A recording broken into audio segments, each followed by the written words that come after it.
Hi friends, అందరికీ ఈ customer వచ్చైతే బోటిక్లో కుట్టించిందంట blouse. ఇది మాత్రం బోటిక్లో కుట్టించింది.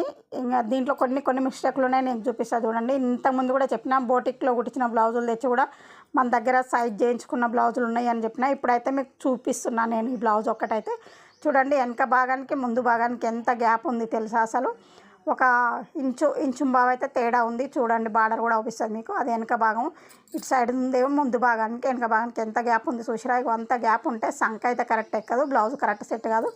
ఈ బ్లౌజ్ అయితే నేను కుట్టిన ఫ్రెండ్స్. పొద్దున చేతులు కట్ చేయించింది మీకు చూసినా కదా. చీరలోది 2 బార్డర్లు ఉన్నాయి అనేసి అట్లా కరెక్ట్ వెనక భాగం ముందు భాగం కరెక్ట్ వచ్చి కూర్చుంటేనే కరెక్ట్ అయితే బ్లౌజ్ సెట్ అవుతుంది. ఇట్లా పట్టుకుంటే కూడా స్ట్రైట్గా ఉండాలి. 3 కుట్లు అయితే మస్తు అవుతాయి. ఆ బ్లౌజ్కి అయితే 5-6 కుట్లు వేసారు. నేను ఏదేనికైనా వేయను. ఇంకా సైడ్ మలిచి కుట్టిన కుచ్చుకోకుండా. ఇంకా కొంతమంది కస్టమర్ వచ్చి అయితే నాకు బ్లౌజులు ఆడ సెట్ కావట్లేవు, ఇంకా ఈడ సెట్ అయితే నీకే ఇస్తా అని చెప్తారు చూడు. వాళ్ళని అయితే అస్సలు నమ్మకండి. ఎందుకంటే వాళ్ళకి ఆడ సెట్ కావు బ్లౌజులు. వాళ్ళ మైండ్ సెట్ కరెక్ట్ ఉండదు. ఎందుకంటే ఎన్నో కన్నా అయితే సెట్ అవుతాయి కదా. ప్రతి టైలర్ కాడ అదే చెప్తాను, నాకైతే బ్లౌజులు ఆడ సెట్ అవుతలేవు, ఇంకా ఇప్పటి ఈడ సెట్ అయితే ఇన్నే కుట్టించుకుంటా అంటారు. వాళ్ళకి ఏడా సెట్ కావండి బ్లౌజులు. రేటు తక్కువ కావాలని చూస్తారా? మనకు అర్థం కాదు.